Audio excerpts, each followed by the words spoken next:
Good afternoon, and welcome to the Association for Computing Machinery's Turing Award Lecture.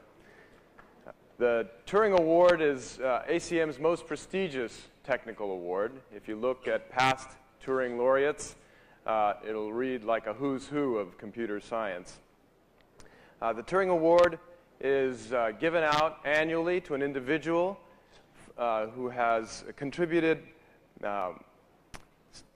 has given contributions of lasting and major technical importance to the field.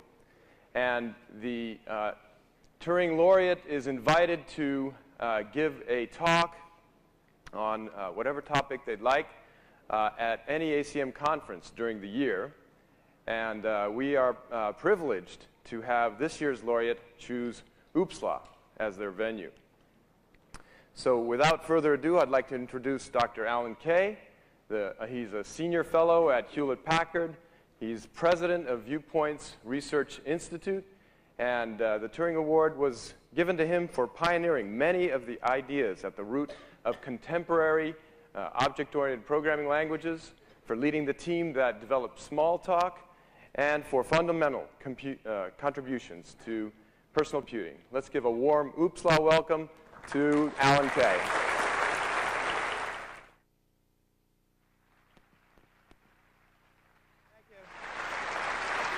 Thank you.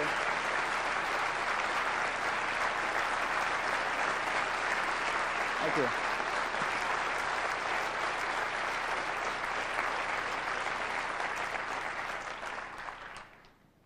Of course, one of the funny things about the larger citation was it also said for coming up and helping to come up with many of the ideas that eventually led to C++ and Java. And it reminded me of Tony Hoare's in his Turing lecture, which was quite a bit of which was about algol. He pointed out that algol was a great improvement, especially on its successors.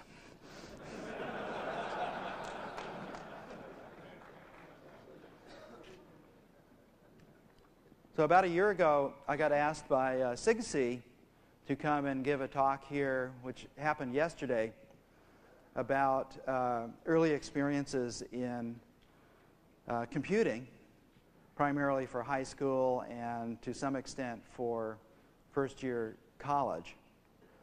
And I wasn't, of course, expecting to get this award.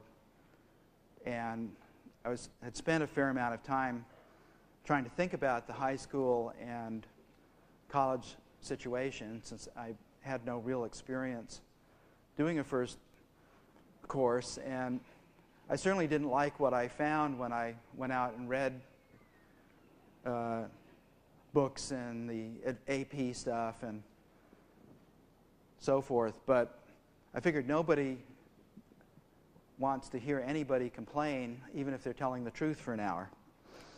So what I decided to do was to see if I were going to teach a first course in high school or college, what would it be like? And that was the talk I gave yesterday. And I wound up thinking that perhaps a slightly different version of this would make a reasonable Turing lecture. So here it is. And first I want to start off with a Don quote. He has lots of them, but this is my favorite one of his. "Beware of bugs in the above code. I've only proved it correct, not tried it." This is the perfect antidote to what you might call the academization of the field, which quite a bit of which has been an attempt to use classical mathematics to deal with a new mathematics that requires a new math to help describe it. So what we have is a new field. I believe math, simple statement about our field is that math wins. Basically, every time you can do something reasonably mathematical with what we're trying to do, we make great advances. But it's rare that old math wins, because we have a new way of dealing with things. Our theorems are not short, and they're not about infinite things. which is what classical math is generally about. The equivalent of our theorems and proofs are very, very long things about finite structures.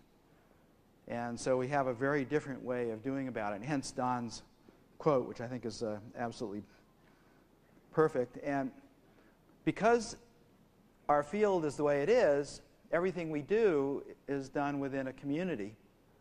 And nobody has benefited more from their community than I have over the years. And for the stuff I'm going to talk about and show tonight, a lot of people contributed, especially over the last few weeks, putting together some of these examples. And these are some of the people. Some of them, you notice, have gray hair. This guy I know is here, Dan Ingalls, and who's the actual creator of Smalltalk. I just wrote the math part. And Dan was the guy who actually made it work. So we should give him a round of applause because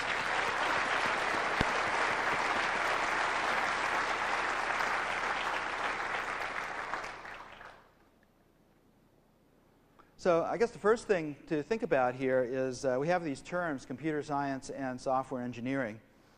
I happened to be around when both of these terms were made up. Al Perlis made up the term computer science, absolutely not implying that we had one, but as something to actually aspire to. And I think he immediately regretted it, even in the first few years afterwards, because what happened was what some people have sometimes called physics envy. Basically, everybody who dabbles in the sciences wants to be a physicist because they deal with the absolute foundations of the universe, and they do it with serious math and serious experiments. So physics envy and science envy is often found when fields wind up having science in their name. So library science, social science, computer science. It's interesting, physics, chemistry, and biology don't have science in their name. But I think there can be a science of computing, similar to a science of bridge building. And in fact, Simon pointed out in his book called The Sciences of the Artificial that you can have a science about artifacts, like a science of bridge building. Build a bridge by any means whatsoever, stress it in various ways, analyze it, come up with a theory of bridge building, build some more bridges, and so forth. And in many ways, physics has found itself becoming a science of the artificial because a lot of physics is actually all about the science of building accelerators and detectors and trying to figure out just exactly what it is that those needle swings actually mean. Software engineering actually was a term that came about for a conference, I think in '68 in Garmisch, Germany. And again, the people who went to that conference, except for a few, did not think there was anything remotely like a software engineering at that time. And in fact, the slide shows kind of from the depths to something that we might call engineering today, of the difference between a pyramid made out of bricks with no architecture, just a garbage dump with a nice limestone cover made by slaves. Sounds like something that happens a few miles south of here, actually.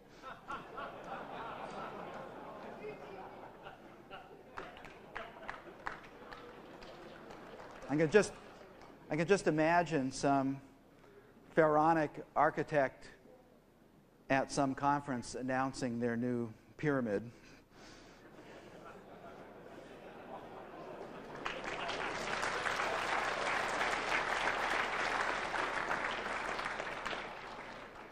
On the other side of the scale, we have one of my favorite artifacts, the Empire State Building, which is well documented.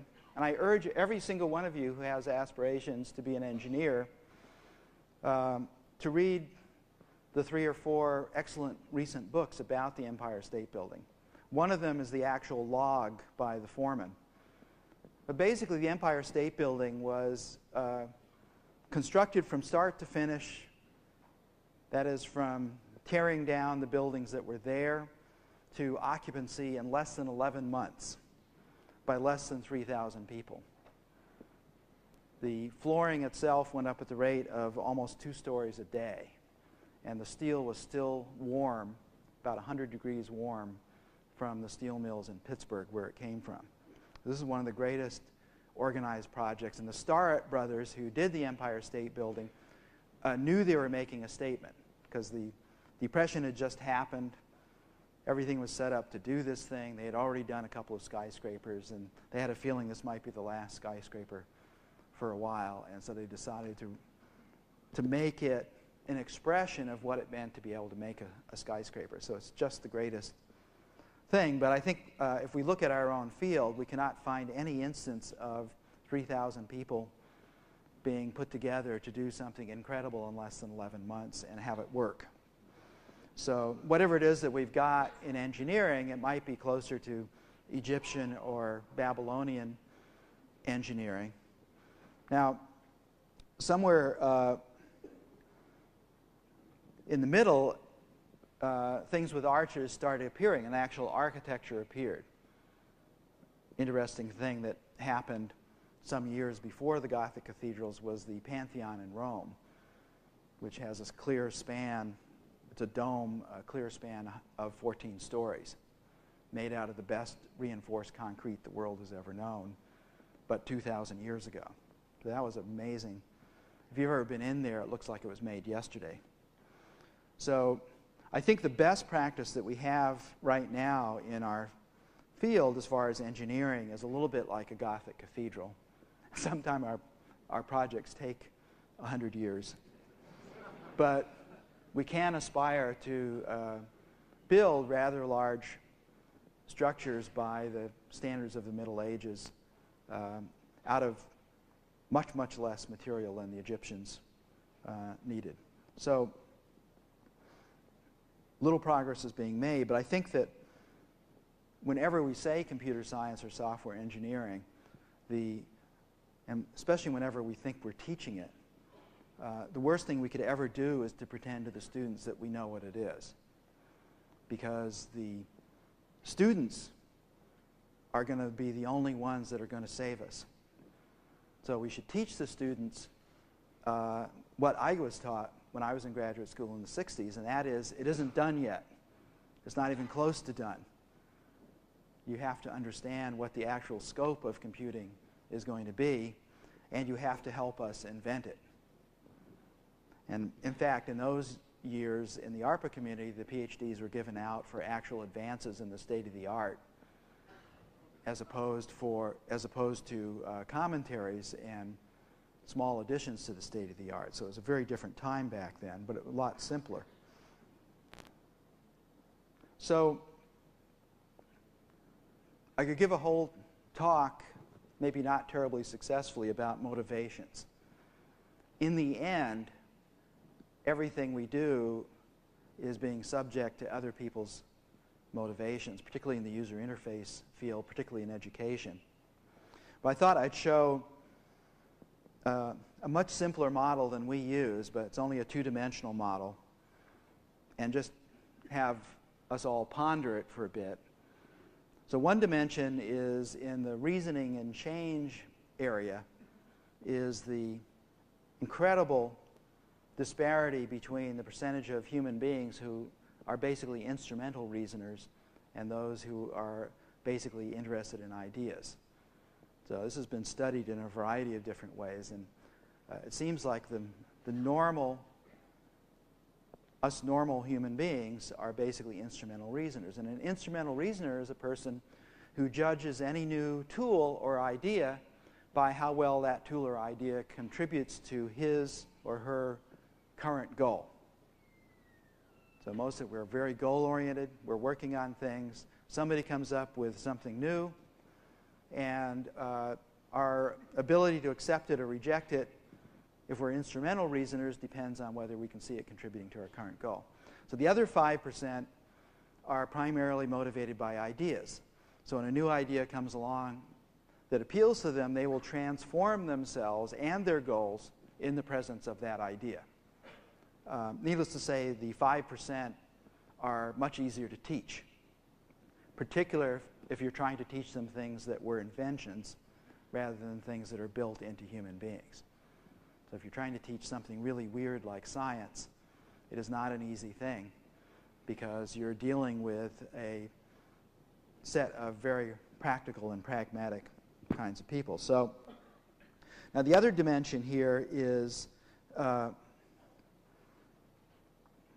is basically about reward, inner motivated versus outer motivated.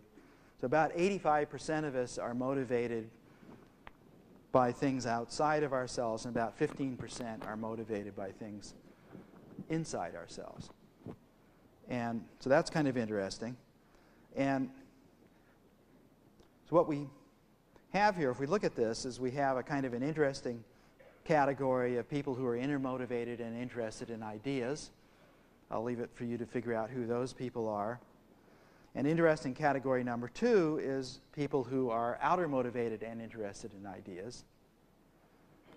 The people who are inner motivated and not interested in ideas tend to be dangerous and cause a lot of trouble. I think there are a lot of corporate executives up in there. But basically, our field is a field that's the next great 500-year idea after the printing press. And so we should all be properly concerned with something quite different. And that is, we have to be concerned with how the entire bulk of humanity is going to respond and deal with the things that we do. So it's extremely interesting to consider the 80% here that are outer motivated and basically practical. And a fair amount is known about this 80%. Now, in the past, I've used the term voting, but this group does not go to the polls to vote on the things they believe in. And it takes them a long time to change what they believe in. But the way they do it is kind of interesting.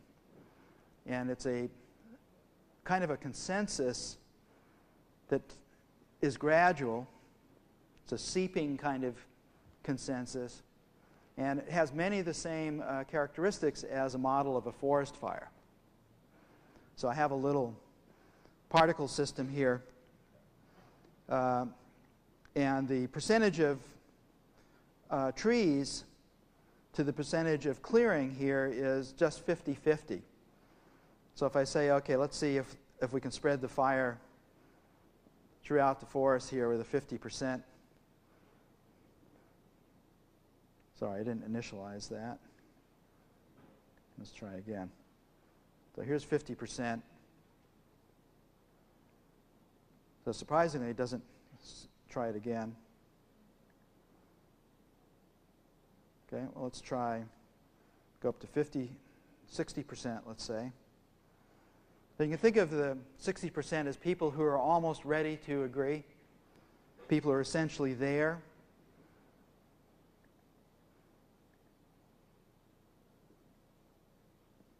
So 10% more spreads better.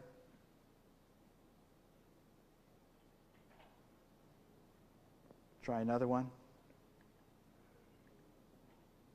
Because each time the placement is random, so you get a slightly different behavior.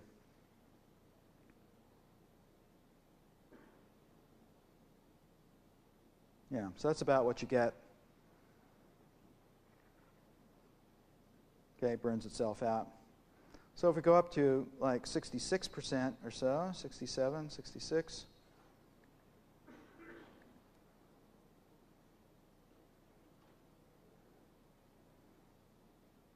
Yeah, so in these contagion models, you can think of this as spreading memes, if you will. Roughly 2/3 of this 80% has to pretty much be there before you can get them to agree and do something, because they just won't do it unless everybody else is doing it. And this model works really great for even weird things like wearing baseball caps backwards and girls showing their belly buttons. If you trace the girls showing their belly buttons over the years, you'll see how gradual this change was until suddenly it was okay. And the thing is, if it's okay now, it was always okay. So what's the problem? Well, the problem was that this group generally didn't think it was okay. And it wasn't okay until about 2/3 of them thought it was okay, and then all of a sudden it became okay. So if you're trying to reform education, or you're trying to get a group of people to understand real object-oriented programming or any other new kind of thing that comes along, you get this incredible disparity, which in computing, there are many, many instances of roughly 30-year lags from when an idea was really proved out to when it gets generally accepted. So nobody knows whether this 30 years actually means anything or not, but it's interesting to look at the case of Unix and all of its different adventures over the years and finally being accepted, even though it has basically a late 60s architecture, which is better than the architecture of some of the operating systems that are around. But still, it's a fairly old architecture. And so I'm desperately trying to hold on to life until at least 2007 or 8, because quite a bit of the work at Park peaked 30 years ago from those days, and I'm curious to see whether those ideas will actually be accepted.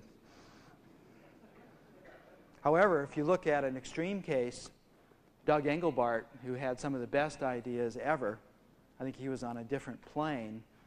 His ideas are now getting closer and closer to being 40 years old in their articulate expression, and most people still don't understand what it was that he was trying to do. Now, I think an ancillary problem is that our field, and I think people in general, take great delight in complexity. Seems like if you go to schools, it is remarkable how much work they make the poor kids do when if they taught the math better and differently, the kids would have to do much less work.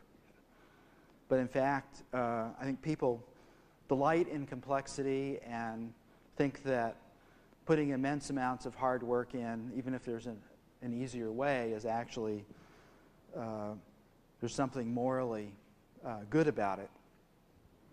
And so I think for our field, one of the hardest things is the delight in complexity.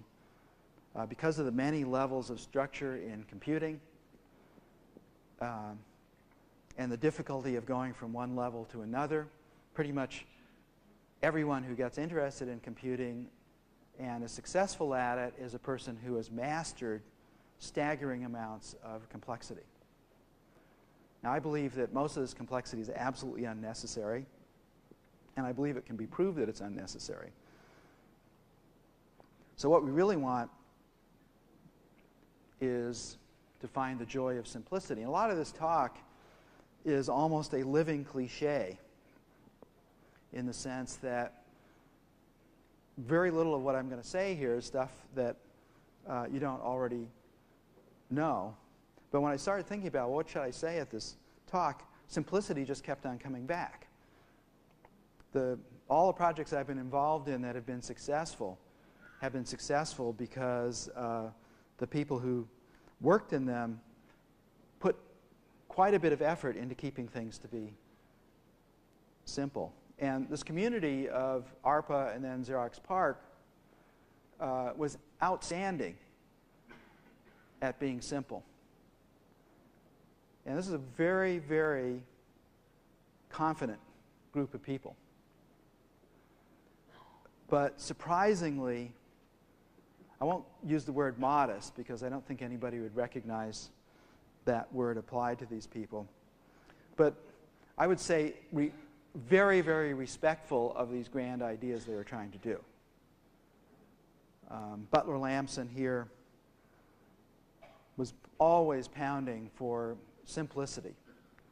Chuck Thacker, who did the alto in just 3 months, was a master of simplicity. Dan Ingalls, master of simplicity. So Metcalf and Boggs. Metcalf tells great stories about how many things he actually didn't understand. And it was incredibly important that he didn't understand all of those things, else he never would have been able to invent the Ethernet. Gary Starkweather, who did the laser printer, first laser printer was a page a second, 500 pixels to the inch, faster than most laser printers today. Was about 3/4 made with parts that Gary got from Edmunds Scientific hobby catalog, because they were cheap, so he could get many of them and try them out and so forth. So this particular way of looking at things, which was basically, hey, this group said, we're just nowhere near as smart as IBM claims to be. They're always announcing some new complicated network architecture that we can't see how to make it work.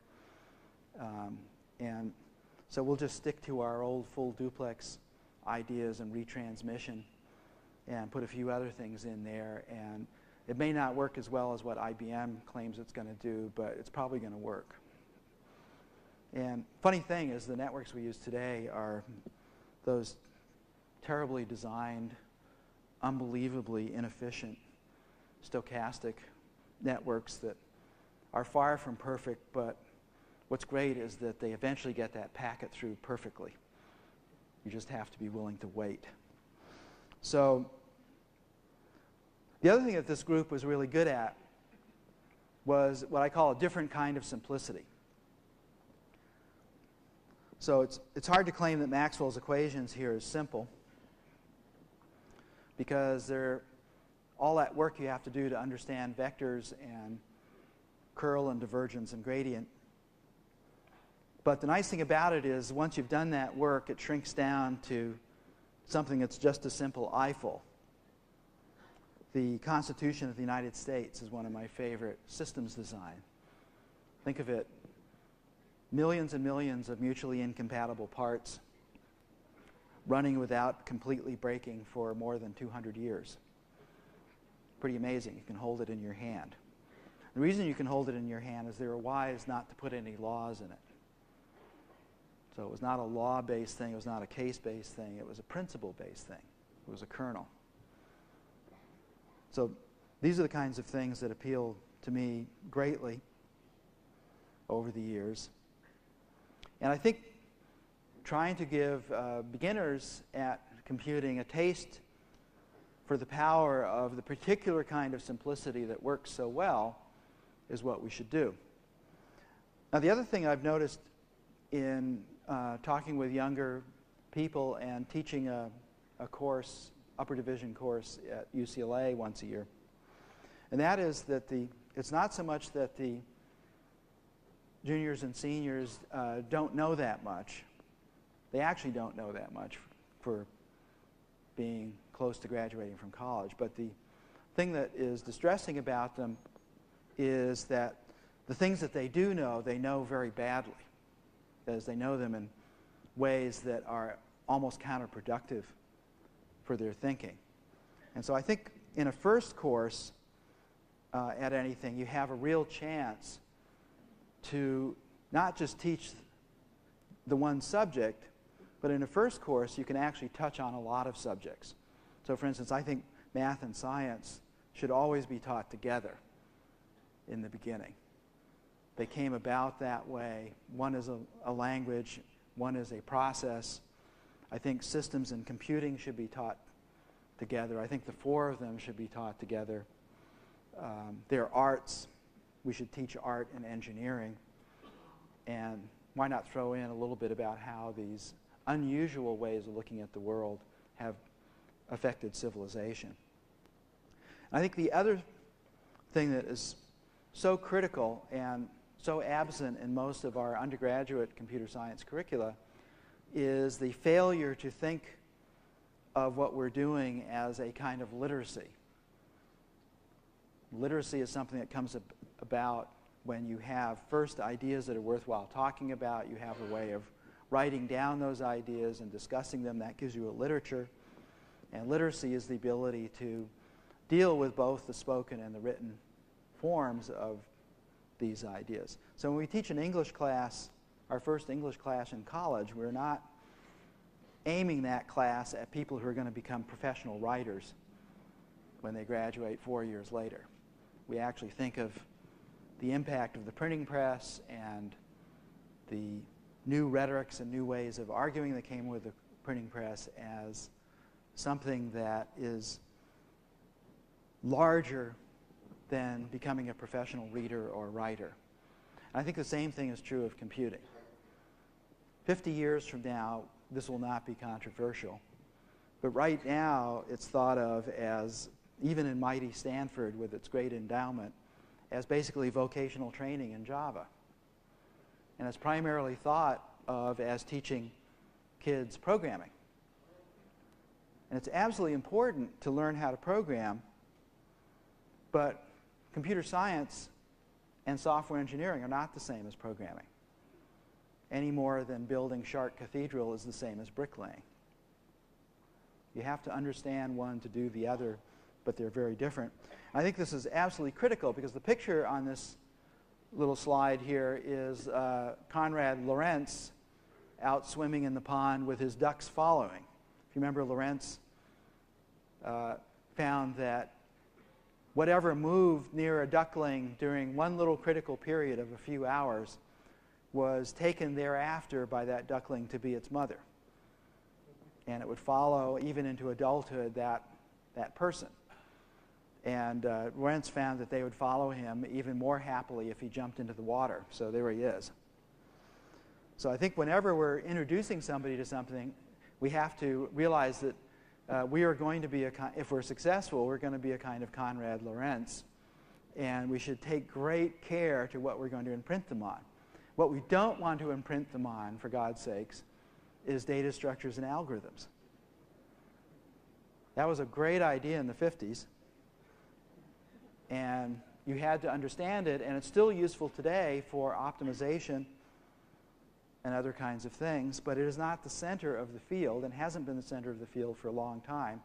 And what's worse about it, it doesn't scale. There's very little systems aspect in the way the data structures and algorithms are taught. And so I believe that what we have to do is give the students a real taste of what the whole deal is. And so they have to start thinking in systems ways, thinking in mathematical ways, scientific ways, as we go along. So this is a tall order, obviously. Now, we can all remember our Konrad Lorenz. And mine happened after I'd been a programmer for 5 years, a journeyman programmer, putting myself through school. Went to graduate school and was given Ivan Sutherland's thesis by Dave Evans. And Dave said, read it, then come back and talk with me about it. And it was a big, thick thing. But I saw that his thesis advisor was a guy by the name of Claude E. Shannon. And I'd heard of Shannon. And I thought, well, boy, if Shannon signed this thing, maybe I should read it. And I discovered that it was the most amazing thing that I had ever heard of being done with a computer up to that point. And just show you a little bit of the idea of it. So this huge machine, which is about the size of this auditorium, had only one guy on it from 3 o'clock in the morning to 6 o'clock in the morning. You notice he just sketched in something there, then told those edges to become mutually perpendicular, and Sketchpad figured out how to do that for him. First system to have a clipping window. So you're actually drawing on this huge virtual sheet of paper. Again, you draw quickly, point to these two guys and say, okay, become parallel, figures out how to do that. Now he's saying, be collinear. So lay yourself over these lines. And of course, this display on this machine only plotted points. So about half the capacity of this machine, from about here over to there, was just to put these little dots up on the screen and pretend it was a line drawing display. Now he's got a hole in the flange. And he wants to make a rivet. Got some more ink. Notice it's a two-handed user interface, as all user interfaces should be. That's what that other hand is for. Point to the center of the crosspiece there to get the center of the arc. And again, let's do the mutually perpendicular trick. That drags the center guys, which drags the arc guys, and we get a nice little symmetric rivet. And he could tell it to be in some ratio, the two sides of the vertical part of the rivet. Here he's just showing us that it will do another solution. And now he's going to go back to the original form and show us one other interesting thing, which is he can make instances of this guy.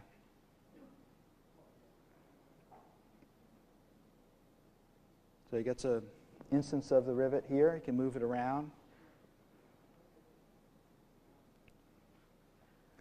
You can see the success of Sketchpad led to a desire for better-looking displays.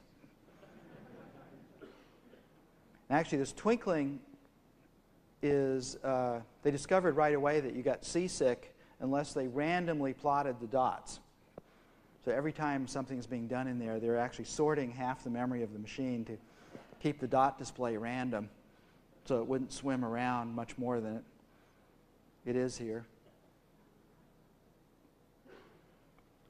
So he's got 4 instances now, and he says, whoops, I forgot about the cross piece. So it goes to the master, which we would call a class, makes the cross pieces transparent, and we see the instances all feel that.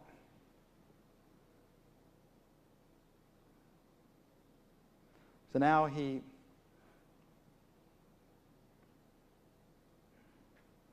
going to take this thing that he just made and make it into a master.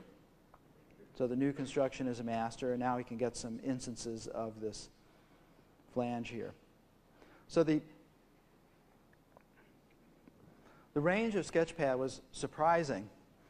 So by the end of 1962, he could not only do stuff like this, but he decided, okay, I need letters and numbers. So letters and numbers were actually made out of this Sketchpad stuff directly by drawing them in.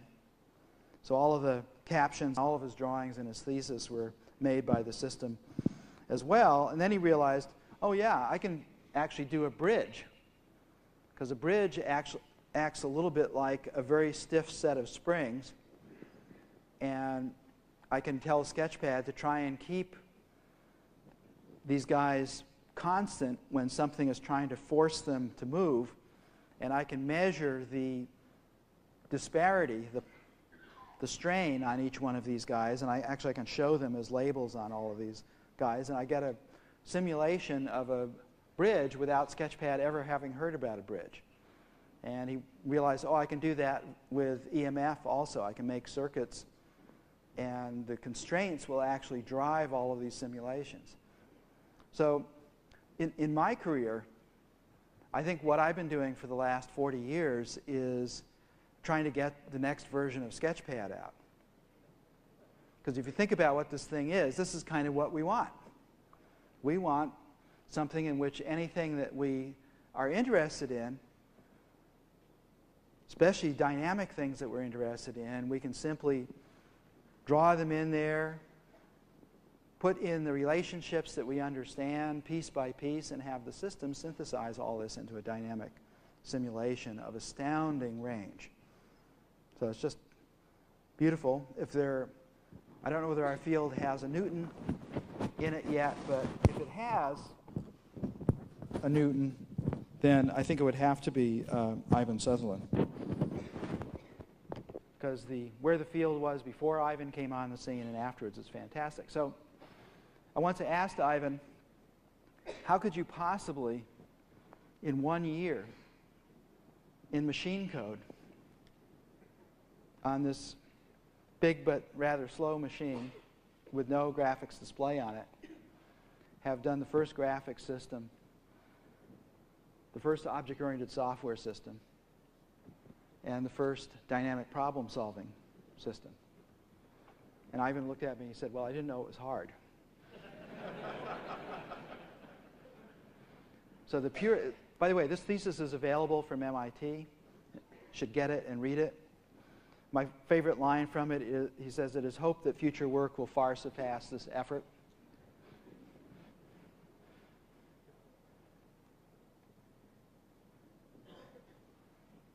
So that was my first day in graduate school.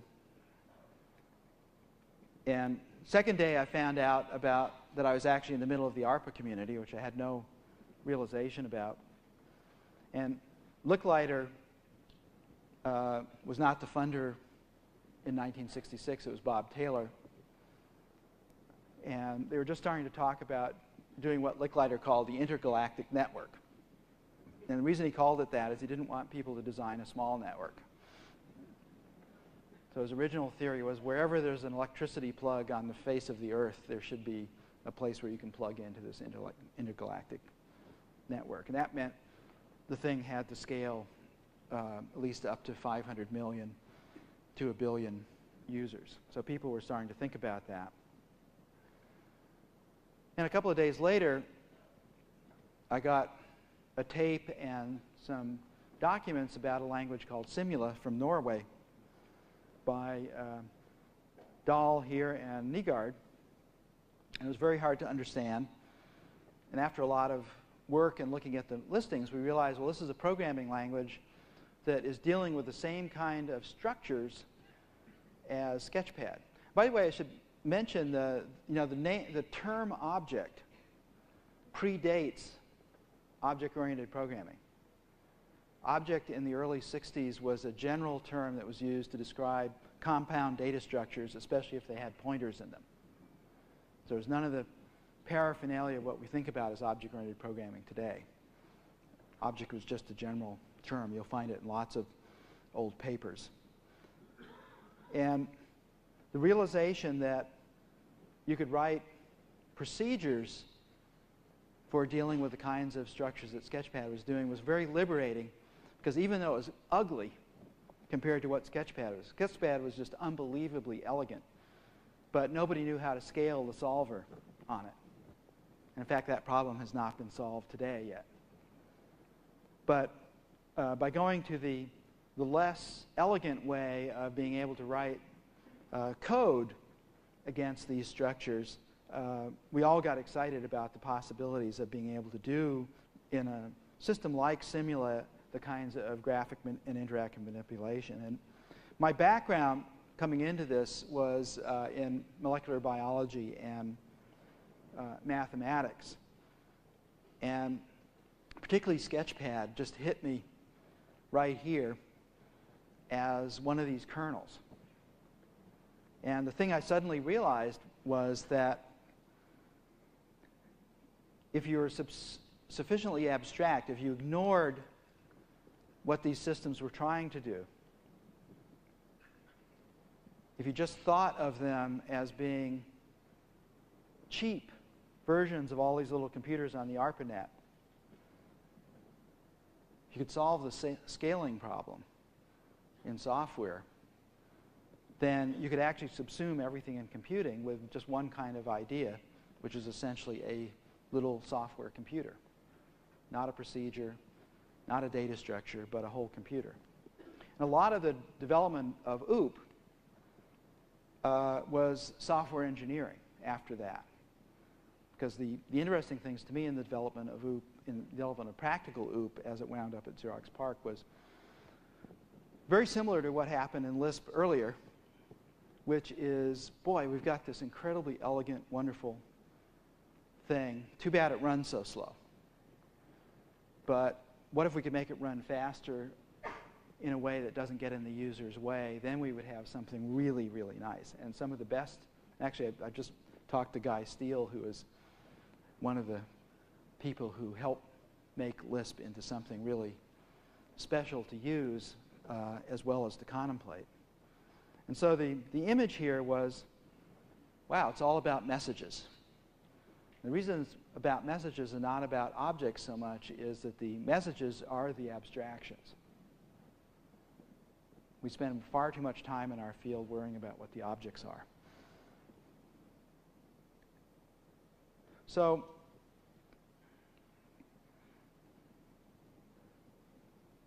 now I need to move along. So I have a zillion prejudices. I love parallelism because I learned how to program plug boards before programming a computer. And the beauty about those things was you could make a kind of a machine that was highly parallel. I love hardware like the B5000. All of our virtual machines today that we use came out of the hardware of that machine. Too bad Intel and Motorola have never saw fit to learn anything about software. Make our lives much simpler. I love Lisp. Everybody should understand it. The JOS was the most beautiful programming language ever done. It could hardly do anything, but it did it beautifully. So it's an interesting challenge to take something of this level of beauty and try to scale it. If you combine these two together, you got the original logo. That's how logo came about. Attempt to take Lisp and have something prettier, especially for kids. I love APL. Now, all of these systems, I think, can be done in a different way. But basically, the love of these things is because these guys got to some special kernel. I love what Engelbart did. I love spreadsheets. I love HyperCard. Suppose you could amalgamate all these wonderful things into a simple system that regular people can use. Okay, now let's talk about the why of what we're doing. Why do people do things? Well, Frank Oppenheimer in the Exploratorium made 500 exhibits to teach just one idea: the world is not as it seems. They asked him why, and he said, well, every child is different. If we have 2,000 children in here bumping against 500 different exhibits, there's a good chance that a child will find the exhibit that speaks to them clearly about this first important idea about science. So he said 500 of them. And I think if you're going to teach a course in this, you need 20 to 30 projects or so for each area to give the children the choice.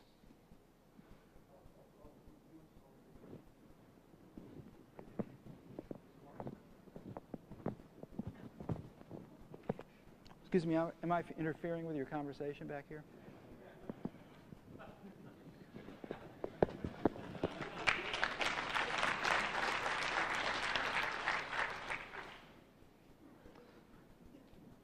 I won't tell you what quadrant they're in.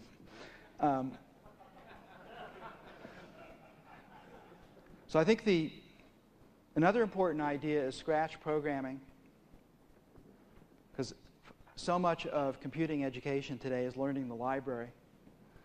And I don't think beginners should ever be shown the library.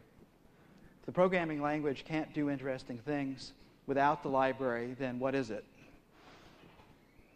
So I think it should be like a Model T. Model T has about 350 parts, and you could take it apart over a weekend and put it back together. But it was a completely real automobile.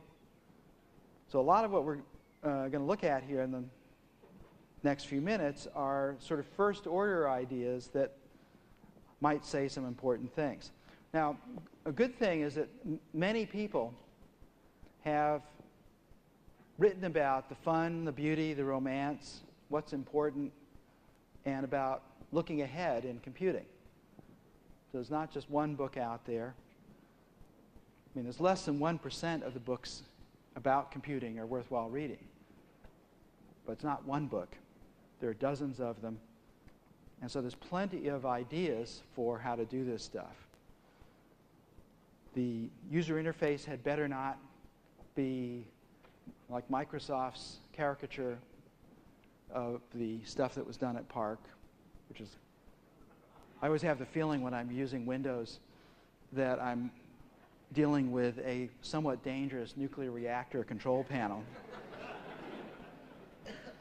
and that I haven't had enough training on it. Whereas what I want is something like pencil and paper, where although there are things I can learn about pencil and paper, what is most important about them is what I can do without knowing much, so I can find out that pencil and paper is fun. And I want an environment that deals with a set of ideas in a way that gets me to lose myself in the ideas. So Mike Csikszentmihalyi here, who's one of our advisors, had this nice model about this balance between our abilities and the challenges. And he said, well, if the challenges are higher than our abilities, then we start getting anxious, especially if we're climbing up a rock face or we're giving a talk in front of an audience.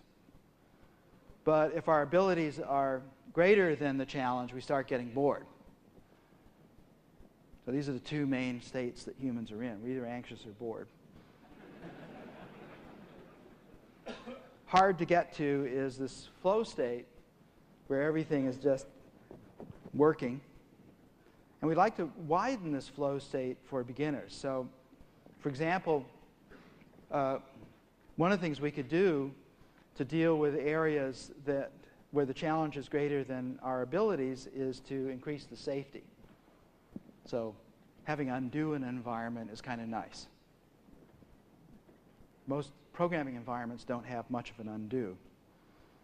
And on the other hand, because we get bored so easily, we want something to help us pay attention better. And a good user interface basically deals with these things. It provides more safety than most computer people think an ordinary person needs, and it provides more ways of attracting their attention than most of us think people need. So I just want to show you give you a little bit of a flavor about how children start, and then show you where I think things are actually going to go. So the work we do with children, we want them to have an experience that is basically thinking about ideas, making pictures of them. So, for example, take something that most kids would like to do for one reason or another, which is to learn how to drive their parents' car. So we get them to design a car. And most kids, boys and girls, put on big off-road tires like this, because part of the deal is feeling powerless and wanting to feel empowered. This is something that video game manufacturers really understand. Why are those games so violent?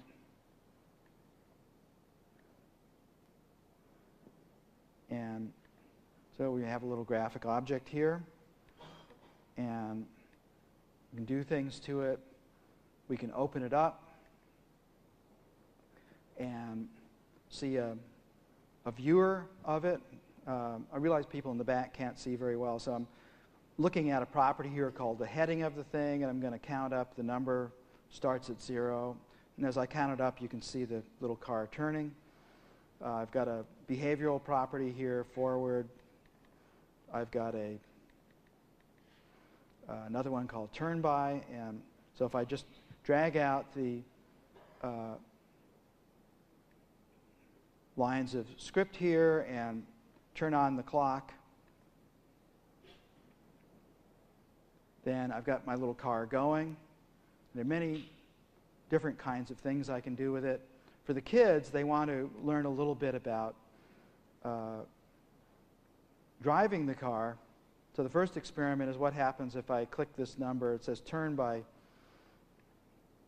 now turn by 0, it goes straight, turn by negative. I'll call this guy car, so we can keep it straight here. That's a little bit like kissing your sister, so because real cars use wheels, so I want to make a wheel here.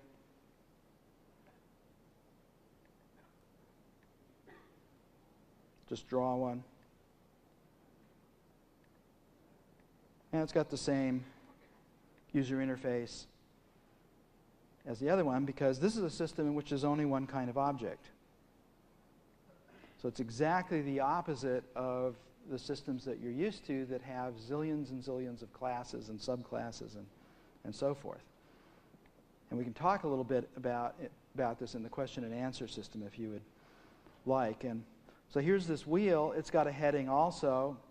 And if I pick up the name of that heading and just drag it over to the script here, so it says car turn by wheels heading, now I can just turn the car around. Now what's important for 10-year-olds is that they learn what a variable is for the rest of their life from this one shot.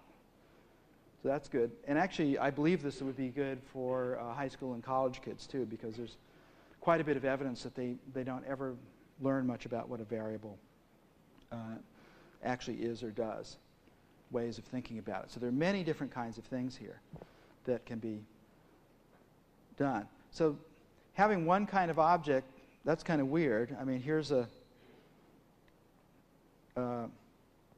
photograph which we can see has the same kind of deal here. The script is one of these guys. What if I open up its viewer? Got one called scripter here. And I see, oh, it's really the same kind of thing. So what if I make a script on the script here and get it going? So think about the implications of this. It means that wherever I go, well, for instance, what if I go over here? Well, the viewer's got one of those things, and so does this category. So, and this whole outside thing that I'm giving the talk in terms of is also one of these things. So I look at its viewer, the viewer of the world. And, well, it's got the same kinds of things here. If we look at the various traits here, this is like what Nathaniel Charley was talking about earlier. This notion of sideways composition also goes back to Park. Back then in the 70s, it was called aspects, but that word means something somewhat different now. So, and we look at these various things. We can see, oh, the thing is a collection. It's got stuff about its colors and borders and other kinds of things here. And here's one that says as object. Now, in an inheritance system, the object would be way up at the end of the inheritance system. But in a sideways composition object system, it's going to be one of the traits. We're looking at the view of the object as an object.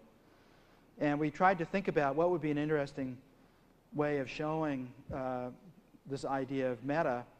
So here's one where what I'm going to do is suppress all of the costumes on all of the objects. And I think this will help you see that everything is sort of abstractly the same here. Okay, so basically I just turned off the costume mechanism. Now I have this interesting problem of getting back. But that's why I left my mouse here. So this is the guy who did it. So I'm going to click the little caret here, which I know is there, to make it false, and then I'm going to hit the exclamation point to turn everything back on again. You see what I'm talking about, though? Basically, meta is safe if you can allow fence after fence after fence after fence. Now, there are many, many examples, which if I had a longer talk, I'd show you. But I wanted to show you the last set of ideas here. So if we could just go to the video 2, please, in the back. Okay, so return to Sketchpad here. And if we look at a more future-oriented event, we see that we now have the ability of doing much more complicated ways of thinking of environments. So here I am in a 3D environment that we built called Croquet. And by the way, if you're interested in the kids stuff, it's found on the website squeakland.org. And this Croquet environment, this is all free software. Croquet environment is found on opencroquet.org. And so again, this is a completely constructible environment here, but what we did was to do a kind of an interesting analogy to web pages. So if each 3D world here is like a web page, and these portals are like a hyper link to them. So I'm just going to pop Alice into this guy here. I'm just going to do a 360. This is a Mars environment. All of these environments are buildable.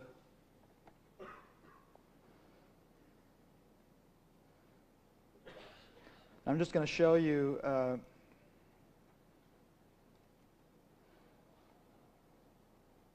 one last thing so I can end on time. And I kind of like bridges as an analogy here. So we have a bridge structure. And I want to show you what the kids' scripting environment looks like for doing a bridge. So the first thing we want to look at is the little script for masses. Basically what we have here is F equals ma. Acceleration is the force divided by the mass. The velocity is increasing by the acceleration. And the location of all the little elements on here is going to increase by the velocity. And I'm going to turn on the force here. If I can get this mouse to work. And say, okay, let's do that. So this bridge structure is feeling gravity, and you can see it coming into equilibrium. We could have made it stiffer. But let's look at the springs. The springs are fairly stiff. K gets minus 1400 here. And so what I'm going to do here is to make it minus 400. Tell it to go ahead. So that's going to let it sag quite a bit more. And then we all remember the Tacoma Narrows bridge film. So of course we have to have some wind. And basically what I'm going to do here is turn on a variable gusting wind that's completely described by this script here. And okay, so now it's going to do some Tacoma Narrows stuff here.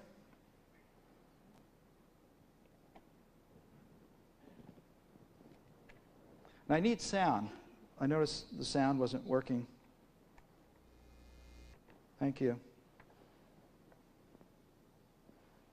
So let's take a look at our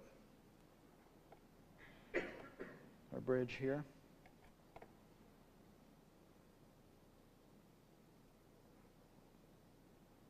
And, you know, it's funny, when you look at a model of steel, if you remember that Tacoma Narrows Bridge movie, it was really like the bridge was made out of fabric of some kind. And this has this kind of same aspect. And that gave us an interesting idea here, which was...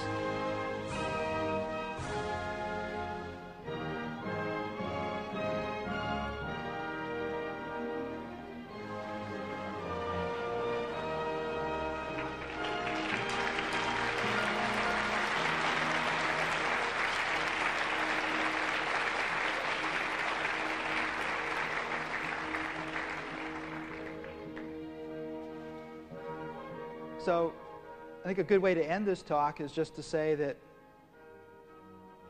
if we can't get kids interested in the romance, why this is unbelievably beautiful new art form, then we're not living up to what our duty is of enjoying this stuff ourselves. We have to reach deeply inside of ourselves to remember what it was that first got us interested in this wonderful new thing. Remember that it hasn't even started yet, and it's our duty to help the children as young as possible try and do a better job of it than we have. Thank you very much.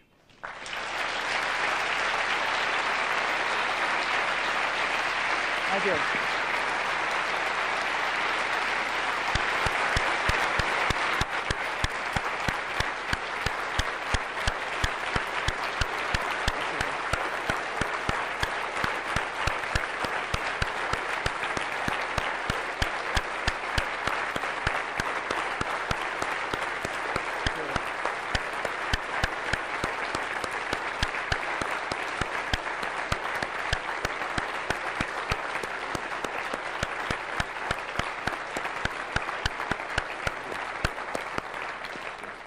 Thank you, Alan, for a fantastic talk.